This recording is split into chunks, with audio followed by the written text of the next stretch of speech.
ಕೇರಳದ ವಯನಾಡು ಜಿಲ್ಲೆಯಲ್ಲಿ ಸಂಭವಿಸಿದ ಭೀಕರ ಭೂಕುಸಿತ ಮತ್ತು ಜಲಪ್ರವಾಹದಲ್ಲಿ ನಡೆದ ನೈಜ ಘಟನೆವಿದು.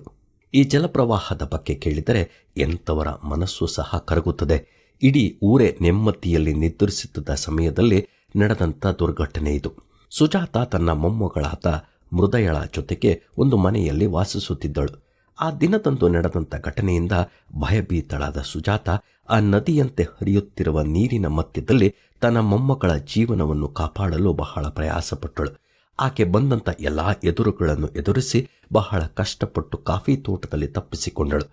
ಅವಳು ನಿಟ್ಟುಸಿರು ಬಿಡುತ್ತಾ ಸುಧಾರಿಸಿಕೊಳ್ಳುವಷ್ಟರಲ್ಲಿ ಅವಳ ಎದುರಿಗೆ ದೊಡ್ಡ ಗಂಡಾನೆ ನಿಂತಿರುವುದನ್ನು ಕಂಡಳು. ತಮ್ಮ ಸಾವು ಎದುರಿಗಿರುವುದನ್ನು ಕಂಡರೂ ಸಹ ಅವಳು ಆನೆಯ ಮುಂದೆ ಕೈಯನ್ನು ಮುಗಿದು, ನಾವು ದೊಡ್ಡ ಜಲಪ್ರವಾಹದಿಂದ ಬಹಳ ಕಷ್ಟಪಟ್ಟು ತಪ್ಪಿಸಿಕೊಂಡು ಬಂದಿದ್ದೇವೆ, ನಮಗೆ ಏನು ಮಾಡಬೇಡ ಎಂದು ಹೇಳುತ್ತಾ ತನ್ನ ಎಲ್ಲಾ ನೋವನ್ನು ಧೈರ್ಯದಿಂದ ಹೇಳಿ ಅಳತೊಡಗಿದಳು.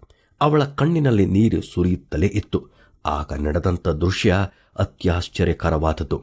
ಕತೆಗಳಲ್ಲಿ ನಡೆಯುವ ರೀತಿಯಲ್ಲಿ ಆ ಆನೆ ಕಣ್ಣಿನಲ್ಲಿ ನೀರು ಸುರಿಯುತ್ತಿತ್ತು ಮತ್ತು ಅದು ಸ್ತಬ್ಧವಾಗಿ ನಿಂತು ಬಿಟ್ಟಿತ್ತು. ಆ ಕ್ಷಣದಲ್ಲಿ ಆ ಆನೆ ಆಕೆಗೆ ಕಾಯುವ ದೂತನ ಹಾಗೆ ನಿಂತಿತು. ನೋವಿನಲ್ಲಿರುವ ಮನುಷ್ಯನನ್ನು ಕಂಡಾಗ, ಆ ಪ್ರಾಣಿಯೇ ಕನಿಕರ ಪಟ್ಟಾಗ, ದೇವರ ಸ್ವರೂಪದಲ್ಲಿ ಸೃಷ್ಟಿಸಲ್ಪಟ್ಟ ನಾವು ಕಷ್ಟದಲ್ಲಿರುವವರಿಗೆ ಇನ್ನೂ ಎಷ್ಟು ಹೆಚ್ಚಾಗಿ ಕನಿಕರ ಪಡಬೇಕಲ್ಲವೇ? ಈ ಕಷ್ಟದ ಸಮಯದಲ್ಲಿ ಜನರಿಗೆ ನಮ್ಮಿಂದ ಹಾಕುವಂಥ ಸಹಾಯವನ್ನು ಮಾಡಲು ಮುಂದಾಗಬೇಕು.